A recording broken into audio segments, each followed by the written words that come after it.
नमस्कार दोस्तों, आप सभी का स्वागत है एक बार फिर से आपके अपने YouTube चैनल जीके बाय मधु में।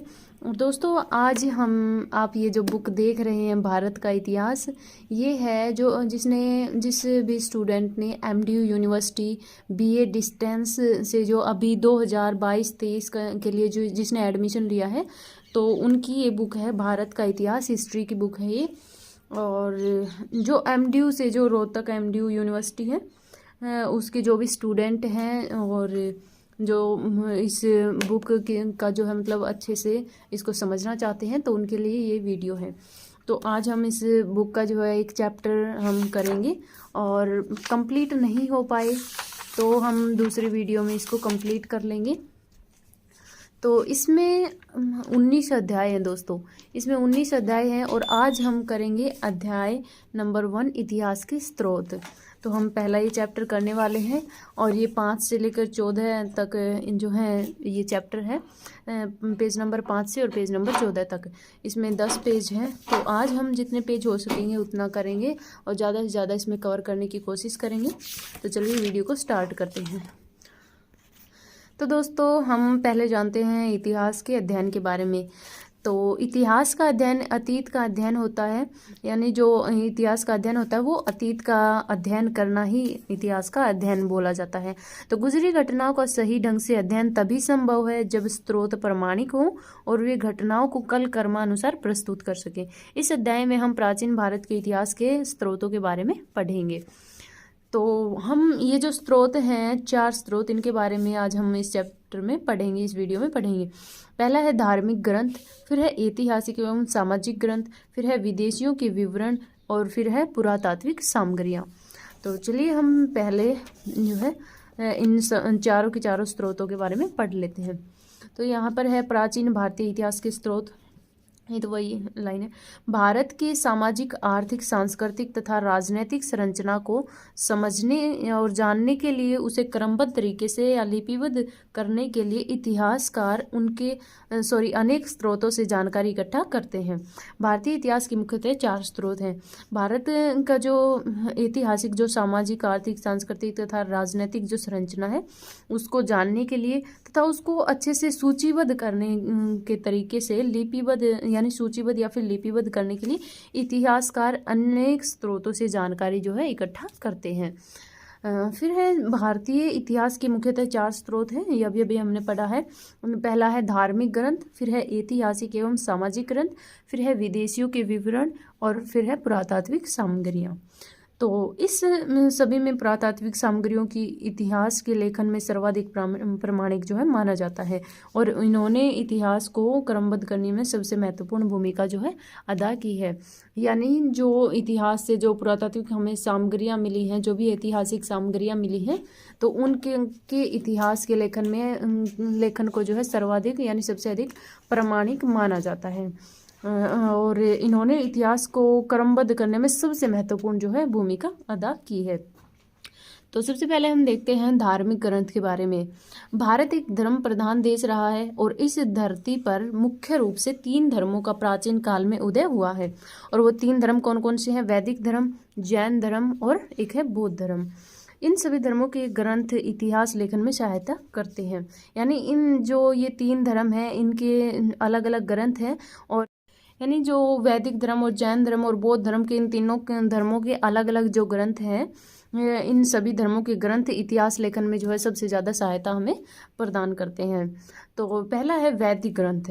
तो इसके अंतर्गत वेद, पुराण, महाकाव्य, स्मृतियाँ आदि आते हैं। वेद शब्द का अर्थ होता है ज्ञान। इन ग्रंथों में हमें आर्यों के जीवन के बारे में महत्वपूर्ण जानकारी प्राप्त होती है। वेदों की संख्या 4 है, ऋग्वेद, यजुर्वेद, सामवेद और अथर्ववेद। पहले 3 वेदों को त्रिवेद कहा जाता है, यानी जो ऋग्वेद, यजुर्वेद और सामवेद है इन तीनों को क्या कहा जाता है? त्रिवेद कहा जाता है। तो दोस्तों, वैदिक ग्रंथ जो है इसको आसानी से समझते हैं। वैदिक ग्रंथ के अंतर्गत क्या क्या आते हैं? वेद, पुराण, महाकाव्य और स्मृतियाँ। और वेद शब्द का अर्थ क्या होता है? ज्ञान। ये दोस्तों आपका जब एग्जाम होगा हिस्ट्री का तो उसमें जो है ऑप्शन टाइप जो क्वेश्चन होते हैं उनमें भी ये छोटा क्वेश्चन बना सकते हैं कि वेद शब्द का अर्थ क्या है। तो ये हमें याद रखना है, वेद शब्द का अर्थ होता है ज्ञान। फिर है इन ग्रंथों से हमें जो आर्य थे जो उनके जीवन के बारे में बहुत ज़्यादा महत्वपूर्ण जानकारी जो है प्राप्त होती है। और वेदों की संख्या क्या है ये तो आप सबको पता ही होगा। ये तो हम जो है जिसके पास 11वीं 12वीं में जो हिस्ट्री थी उनको तो उनके जो है हिस्ट्री में ये पहले आ भी चुके हैं। ऋग्वेद, यजुर्वेद, सामवेद और अथर्ववेद, ये चारों जो है वेद हैं और इनमें सबसे पुराना वेद है ऋग्वेद। ये जो पहले 3 वेद हैं इनको त्रिवेद कहा जाता है। ऋग्वेद, यजुर्वेद और सामवेद, इन तीनों को क्या कहा जाता है? त्रिवेद। फिर नेक्स्ट है, हम जानते हैं सबसे पहले ऋग्वेद के बारे में। ऋग्वेद क्या है? यह सबसे प्राचीन वेद है। ये बहुत सबसे पुराना जो है वेद है और इससे आर्यों की जो राजनीतिक प्रणाली थी उसके इतिहास के बारे में हमें जानकारी मिलती है। और इसमें मंत्रों का संकलन है जिन्हें यज्ञों के अवसर पर देवताओं की स्तुति के लिए ऋषियों द्वारा उच्चारित किया जाता था। यानी जो आर्य थे और वो जो जब यज्ञ करते थे तो उन यज्ञों के अवसर पर उन जो देवता थे उनकी स्तुति के लिए ऋषियों द्वारा इन मंत्रों को उच्चारित किया जाता था। इसमें 1028 सूक्त हैं और जिन्हें विषयों और ऋषियों के नाम के अनुसार 10 मंडलों में बांटा गया है। ये जो 1028 सूक्त हैं, 1028 सूक्त जिन्हें विषयों और ऋषियों के नाम के अनुसार 10 मंडलों में बांटा गया है। और सबसे पुराना सूक्त दूसरे से 90 मंडलों में है। पहला और 10वां मंडल बाद में जोड़ा गया था। जो पहला मंडल है और जो 10वां मंडल है वो बाद में जोड़े गए थे। दूसरे व 7वें मंडल सबसे प्राचीन हैं, सबसे पुराने हैं। कौन से हैं? दूसरे और 7वें। ये भी इनका भी जो है छोटा क्वेश्चन बना सकता है एग्जामिनर कि सबसे प्राचीन जो मंडल है वो कौन कौन से हैं, तो हमें आंसर देना है दूसरा और 7वां। फिर है 10वें मंडल में पुरुष सूक्त है। गायत्री मंत्र का उल्लेख हमें ऋग्वेद में मिलता है। ये भी बहुत इंपॉर्टेंट है कि गायत्री मंत्र का उल्लेख हमें कौन से वेद में मिलता है, तो इसका आंसर हो जाएगा ये ऋग्वेद में जो है हमें गायत्री मंत्र का उल्लेख मिलता है। नेक्स्ट है सामवेद। साम का अर्थ होता है ज्ञान। देखिए दोस्तों, ये हमें बहुत ज़रूरी है याद रखना कि साम का अर्थ क्या होता है? ज्ञान। इसी तरह यहाँ पर भी पीछे भी एक क्वेश्चन आया था, जैसे वेद शब्द का अर्थ क्या होता है? ज्ञान। तो ये इस तरह के छोटे छोटे क्वेश्चन बना सकता है एग्जामिनर और ये हमें याद रखने हैं। फिर सामवेद संहिता में यज्ञों के अवसर पर गाए जाने वाले मंत्रों को संकलित किया गया है। इन मंत्रों को गाने वाला उद्गाता कहलाता है। वेरी इंपॉर्टेंट दोस्तों, जो सामवेद में जो मंत्र हैं उनको गाने वाला क्या कहलाता है? तो उद्गाता कहलाता है। ये बहुत इंपॉर्टेंट है, आपको याद रखना है। इसमें 1549 ऋचाएँ हैं। सामवेद जो है इसमें कितनी ऋचाएँ हैं? 1549 जो है ऋचाएँ हैं। ये भी हमें याद रखना पड़ेगा। और ऋग्वेद में कितने सूक्त हैं? 1028 सूक्त हैं। तो नेक्स्ट हम देखते हैं जो 1549 जो ऋचाएँ हैं और इनमें से सिर्फ 75 नहीं है। जो 75 ऋचाएँ हैं वो सिर्फ वो नहीं है और बाकी बची हुई जो ऋचाएँ हैं वो ऋग्वेद से ली गई हैं। सामवेद से आर्यों के संगीत प्रेमी होने का पता चलता है।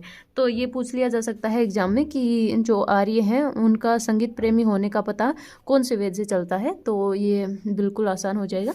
सामवेद से हमें आर्यों के संगीत प्रेमी होने का पता चलता है। नेक्स्ट है यजुर्वेद यानी यजुस का अर्थ होता है यज्ञ। दोस्तों मैंने पहले बताया है कि जो साम होता है, साम का अर्थ यहाँ पर बताया गया है ज्ञान। इसी तरह वेद शब्द का अर्थ होता है सामवेद का अर्थ होता है गान और वेद शब्द का अर्थ होता है ज्ञान। तो इसी तरह ये यहाँ पर भी छोटे क्वेश्चन बना सकता है और यहाँ फिर से आ गया है यजुस का अर्थ क्या होता है? यज्ञ। तो ये छोटे छोटे क्वेश्चन हमें याद रखने पड़ेंगे, वेरी इंपॉर्टेंट है ये। इस वेद में यज्ञ संबंधी विधि विधानों का वर्णन है। तो वर्तमान में यजुर्वेद की 5 शाखाएं ही शेष हैं। इनमें से 4 कृष्ण यजुर्वेद और 1 शुक्ल यजुर्वेद की है। इसका उच्चारण करने वाला अथर्वयु कहलाता है। क्या कहलाता है? अथर्वयु। और सामवेद में जो मंत्र हैं और उनका जो है उच्चारण करने वाला क्या कहलाता है? उद्गाता। तो इनको याद रखना है दोस्तों। इस वेद में मंत्रों के साथ उनकी गद्यात्मक व्याख्या भी है। यजुर्वेद की निम्न 5 शाखाएं ही शेष हैं। पहला है काठक, फिर है कपिस्थल, फिर है मैत्रायणी, तैतरी, वाजस्नेयी। इनको जो है 2-2 पार्ट में डिवाइड कर सकते हैं। ये भी कैसे, तो काठक, कपस्थल। इसको कपिस्थल ही बोलेंगे, काठक, कपिस्थल। और ये है मैत्रायणी, तैतरी और एक बच गया वाजस्नेयी। ठीक है, इनको क्या करेंगे, हम ग्रुप में डिवाइड कर लेंगे, दो दो के ग्रुप बना लेंगे, काठक, कपिस्थल, मैत्रायणी, तैत्री, और लास्ट में बच गया वाजसनेयी, ये वैसे ही याद रह जाएगा। फिर हम अर्थवेद के बारे में जानते हैं। अर्थवेद अर्थवा ऋषि द्वारा रचित ये वेद है और इसमें 731 सूक्त हैं और 20 अध्याय हैं। काफ़ी समय तक इसे वेद नहीं माना जाता था। इसमें ब्रह्म ज्ञान, औषधि प्रयोग, रोग निदान, जादू टोना आदि के लिए मंत्र उल्लेखित हैं। तो किस किस के लिए जो है मंत्र उल्लेखित हैं अर्थवेद में? ब्रह्म ज्ञान के लिए, और औषधि प्रयोग, रोग निदान और जादू टोना आदि के लिए जो है इसमें मंत्र उल्लेखित है। फिर है ब्राह्मण ग्रंथ। ब्राह्मण ग्रंथ के बारे में हम जानते हैं, यज्ञ से संबंधित विषयों के प्रतिपादक ग्रंथ ब्राह्मण ग्रंथ कहलाते हैं। यानी जो यज्ञ हैं उनसे संबंधित जो विषय थे ना, उनके प्रतिपादक ग्रंथ जो है ब्राह्मण ग्रंथ कहलाते हैं। वे यज्ञों का अर्थ बताते हुए अनुष्ठान की विधि बताते हैं, और ऋषियों ने इनकी रचना गद्य शैली में की है। वे वेदों की व्याख्या करते हैं। प्रत्येक वेद के लिए ब्राह्मण ग्रंथ हैं और वे इस प्रकार से हैं। और ये फिर से ऋग्वेद, सामवेद और यजुर्वेद, इन चारों के जो है अलग अलग ग्रंथ हैं। जैसे ऋग्वेद का है ऐत्रेय तथा कौशितकी, सामवेद का है तांडल, सदविंस, जैमिनीय, पंचविश, और फिर है यजुर्वेद के हैं तैत्रीय, शतपथ, और अर्थवेद का है गौपथ। इसका एक ही है। तो देखो ये आसानी से याद रह जाएगा। अर्थवेद का यानी जो लास्ट वाला वेद है उसका सिर्फ एक ही ग्रंथ है गौपथ, और यजुर्वेद के दो हैं तैत्रीय और शतपथ, और ऋग्वेद के भी दो हैं ऐत्रेय और कौशितकी, और सामवेद के 4 हैं तांडल, सदविंस, जैमिनीय, पंचविश। तो देखो दो वेदों के हैं दो दो ग्रंथ, और एक वेद का है एक ग्रंथ, और सामवेद के हैं 4। तो इस तरह से आप पार्ट में अच्छे से डिवाइड करके उनको याद रख लेना। फिर है आरण्यक। आरण्यक ये वन पुस्तकें कहलाती हैं। ये ब्राह्मणों के जो है अंतिम भाग हैं। इन्हें वनों में रहने वाले जो सन्यासी होते थे उनके प्रयोग और उनके मार्गदर्शन हेतु इनको ब्राह्मणों से अलग कर दिया गया था। ये रहस्यवाद से संबंधित हैं और इनकी संख्या कितनी है? 7। फिर है उपनिषद। उपनिषद का शाब्दिक अर्थ होता है निकट बैठना। इसका अर्थ है विद्या प्राप्ति के लिए गुरु के समीप बैठना। उपनिषद का शाब्दिक अर्थ क्या होता है? निकट बैठना, यानी जो विद्या प्राप्ति के लिए जो है गुरु के समीप बैठना, इसका अर्थ होता है। इन्हें ब्रह्म विद्या भी कहते हैं। इसमें आत्मा, परमात्मा एवं संसार के संदर्भ में प्रचलित जो दार्शनिक विचार हैं उनका संग्रह मिलता है। ठीक है। फिर है उपनिषद वैदिक साहित्य के अंतिम भाग हैं, इसीलिए इन्हें वेदांत कहा जाता है, यानी वेदों का अंत कहा जाता है। उपनिषद वैदिक साहित्य के क्या है? अंतिम भाग हैं, इसलिए इनको क्या कहा जाता है? वेदांत, यानी वेदों का अंत। फिर है 800 से 500 ईस्वी पूर्व के मध्य विभिन्न ऋषियों ने 108 उपनिषदों की रचना की। क्या है? 800 से 500 ईस्वी पूर्व के बीच, 800 से 500 ईस्वी पूर्व के बीच अलग अलग जो ऋषि थे उन्होंने 108 उपनिषदों की जो है रचना की, लेकिन इनमें से 12 ही प्रमाणिक माने जाते हैं। कितने माने जाते हैं प्रमाणिक? 12। और जो अलग अलग ऋषि थे उन्होंने 800 से 500 ईस्वी के जो पूर्व के जो मध्य कितने उपनिषदों की रचना की थी? तो ये 108 उपनिषदों की जो है उन्होंने रचना की थी, और इनमें से 12 प्रमाणिक माने जाते हैं। ये 12 हैं, ये हमें याद रखने हैं। पहला इस, फिर है केन, फिर कठ, मुंडक, मांडक्य, प्रसन, तैत्रीय, ऐत्रेय, छंदोग्य, बृहदारण्यक, श्वेताश्वर तथा कौशितकी। दोस्तों इसको मतलब ये थोड़ा सा टफ लग रहा है आपको, लेकिन ये टफ नहीं है। इसको भी क्या करेंगे हम? अलग अलग पार्ट में इसको डिवाइड कर लेंगे। इसके जो है 4 पार्ट, इनको 4 पार्ट में हम डिवाइड करेंगे। 1, 2, 3 और 4। ठीक है, इनको 4 पार्ट में डिवाइड कर सकते हैं, या फिर आप जिस तरह याद रखना चाहें उस तरह भी याद रख सकते हैं, लेकिन मैं अपने तरीके से बता रही हूँ कि इनको पार्ट में अगर आप डिवाइड करके फिर याद करोगे तो ये अच्छे से आपको याद हो जाएंगे। इस केन कठ मुंडक, इस केन कठ मुंडक, मांडक के प्रश्न तैत्रीय। जैसे आप सॉन्ग याद रखते हैं ना, जैसे अलग अलग लाइन याद रखते हैं, तो उसी तरह इनकी भी जो है इनको भी अलग अलग लाइन में डिवाइड करके और आप अच्छे से याद रखिए। मांडक के प्रश्न तैत्रीय, ऐत्रेय, छंदोग्य, बृहदारण्यक, ऐत्रेय, छंदोग्य, बृहदारण्यक, फिर है श्वेताश्वर तथा कौशितकी। ये 12 जो है प्रमाणिक माने जाते हैं उपनिषद। फिर है वेदांग। वेदों के अर्थ को सरलता यानी ठीक से समझने के लिए वेदांग नामक साहित्य की रचना की गई। इनकी संख्या कितनी है? 6।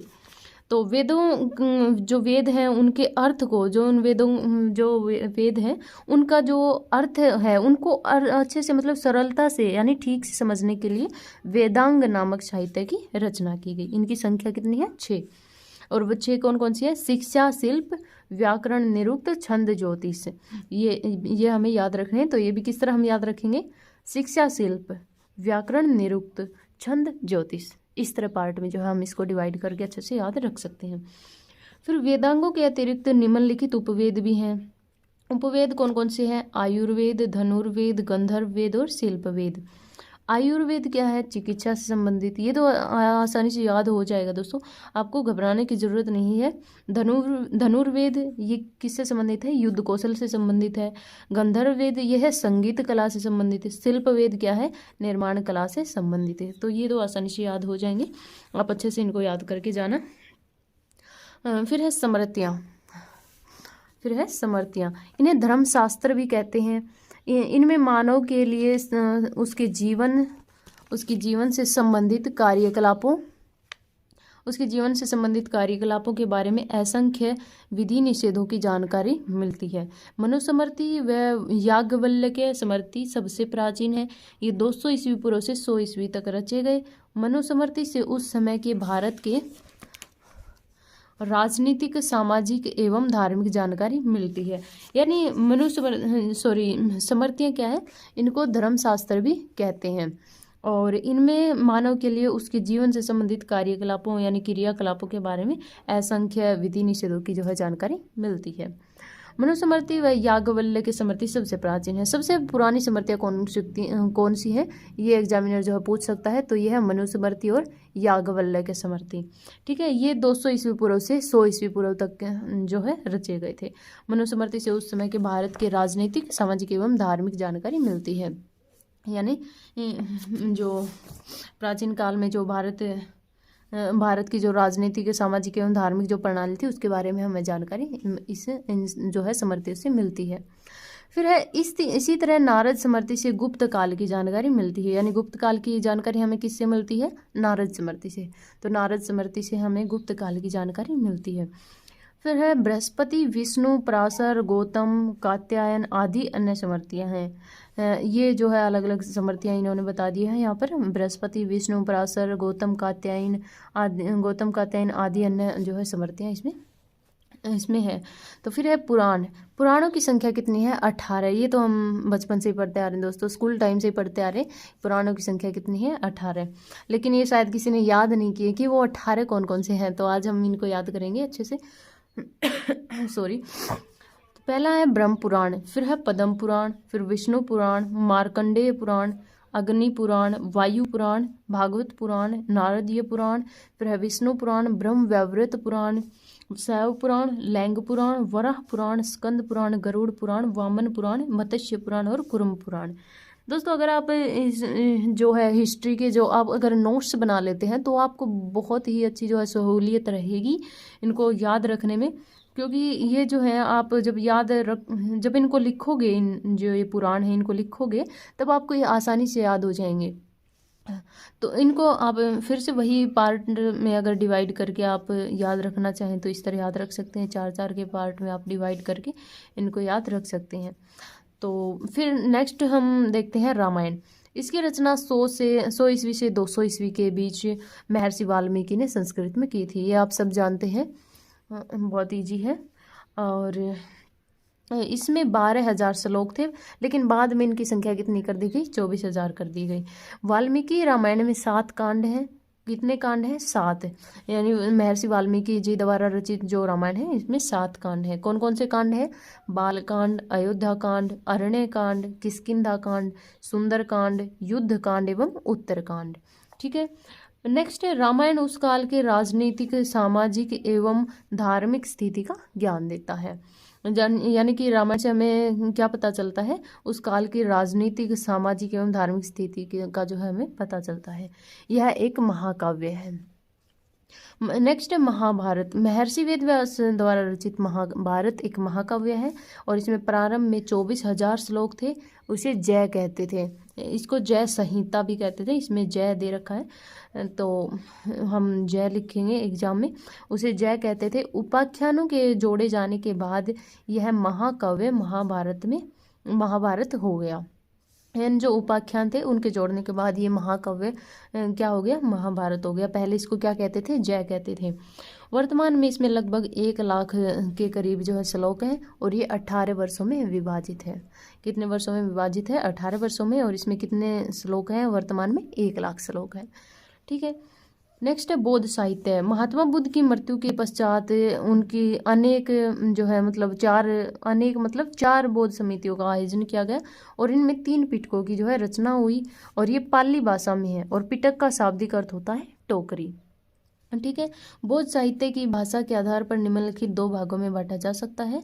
पहला है पाली साहित्य, दूसरा है संस्कृत साहित्य। ठीक है। मैं फिर से इसको अच्छे से समझा देती हूँ। बौद्ध साहित्य क्या है, महात्मा बुद्ध की मृत्यु के उपरांत क्या है, 4 समितियों का आयोजन किया गया और इनमें 3 पिटकों की जो है रचना की गई। फिर और ये कौन सी भाषा में है, पाली भाषा में है। पिटक का शाब्दिक अर्थ क्या होता है, टोकरी। और ये साहित्य इनको अलग अलग भागों में बांटा गया है। पाली भाषा में पहले सूत पिटक, विनय पिटक, अभिधम पिटक, मिलिंद पन्हो दीपवंश और महावंश। पाली साहित्य में जो कौन कौन से पिटक आते हैं, सूत पिटक, विनय पिटक, अभिधम पिटक, मिलिंद पन्हो और दीपवंश और महावंश, ये जो है पिटक इसमें आते हैं। नेक्स्ट है संस्कृत साहित्य। संस्कृत साहित्य में कौन कौन से आते हैं, महावस्तु, ललित विस्तार, दिव्यावदान, बुद्धचरित, सारीपुत्र प्रकरण आदि। कौन कौन से आते हैं, महावस्तु, ललित विस्तार, दिव्यावदान, बुद्धचरित, सारीपुत्र प्रकरण आदि। फिर है बौद्ध साहित्य प्राचीन भारतीय इतिहास पर पर्याप्त प्रकाश डालता है। इसमें बिंबिसार के सिंहासनावरोहण से पूर्व काल तक की जो है हमें जानकारी मिलती है। पहला है सुत पिटक। सुत का शाब्दिक अर्थ क्या होता है, धर्मोपदेश। सुत का शाब्दिक अर्थ क्या होता है, धर्मोपदेश। इसमें बुद्ध के उपदेशों का सार है और पिटकों में इसे सर्वोच्च स्थान प्राप्त है और ये 5 निकायों में आते हैं। क्या है सुत पिटक, सुत का अर्थ होता क्या है, धर्मोपदेश। इसमें बुद्ध के उपदेशों का सार है, पिटकों में इसे सबसे ऊंचा स्थान प्राप्त है और ये 5 निकायों में आते हैं। पहला है दीर्घ निकाय, फिर है मजमिम निकाय, संयुक्त निकाय, खुद्दक निकाय और अंगुत्तर निकाय। ठीक है, ये 5 जो है निकाय हैं इसमें। तो हम पहला पढ़ते हैं दीर्घ निकाय। दीर्घ निकाय क्या है, इसमें बौद्ध धर्म के सिद्धांतों का समर्थन किया गया है और इसमें बुद्ध के जीवन के आखिरी क्षणों का वर्णन है। जो महात्मा बुद्ध थे उनका जो मृत्यु का जो टाइम था, मतलब मृत्यु से पहले का जो आखिरी जो क्षण थे, आखिरी जो पल थे, उनका जो है वर्णन है इसमें, किसमें, दीर्घ निकाय में। और फिर है मजमिम निकाय। इसमें बौद्ध को कहीं साधारण मनुष्य तो कहीं अलौकिक शक्ति वाले देव के रूप में बताया गया है। बहुत आसान है। मजमिम निकाय में क्या है, इसमें बौद्ध को कहीं साधारण तो कहीं अलौकिक शक्ति वाले देवता के रूप में इनका वर्णन किया गया है। फिर है संयुक्त निकाय। संयुक्त निकाय क्या है, यह कई संयुक्तों का संकलन है। क्या है ये, कई संयुक्तों का संकलन है। फिर है खुद्दक निकाय। यह अन्य निकायों से अलग शैली का है। यह निकाय अपने में संपूर्ण और पूर्ण है। जातक इसी का ग्रंथ है। दोस्तों ये बहुत इंपॉर्टेंट है, जातक किसका ग्रंथ है, तो ये खुद्दक निकाय का ग्रंथ है। ये आपको याद रखना है। एग्जामिनर ऑप्शन टाइप में जो है क्वेश्चन आएंगे उनमें ये पूछ सकता है कि जातक जो है किसका ग्रंथ है, तो ये हमें बताना है खुद्दक निकाय का ग्रंथ। फिर है जातक में बुद्ध के पूर्व जन्मों का वर्णन यानी कहानियों पर 500 कहानियों के रूप में संकलित है। जो जातक ग्रंथ है उसमें बुद्ध के जो महात्मा बुद्ध थे उनके पूर्व जन्म जो थे उन सभी का वर्णन 500 कहानियों के रूप में जो है इसमें संकलित है, किसमें, जातक ग्रंथ में। फिर है अंगुत्तर निकाय। लास्ट निकाय जो है अंगुत्तर निकाय। इसमें महात्मा बुद्ध द्वारा भिक्षुओं को उपदेश में कही जाने वाली बातों का विवरण है। यानी यानी इसमें महात्मा बुद्ध के द्वारा जो भिक्षुओं को उपदेश दिए जाते थे, तो उनके द्वारा जो कही जाने वाली बात है उनका वर्णन जो है हमें इसमें मिलता है। फिर हम बात करते हैं विनय पिटक की। देखो सुत पिटक यहाँ से हमने स्टार्ट किया और यहाँ तक जो है इसका एंड किया। और क्योंकि सुत्त पिटक का हमने सबसे पहले क्या जाना, शाब्दिक अर्थ, इसका शाब्दिक अर्थ धर्मोपदेश, और फिर हमने इनके जो है निकाय हैं, इनके बारे में 5 निकायों के बारे में जाना। फिर हम नेक्स्ट पढ़ते हैं अब विनय पिटक।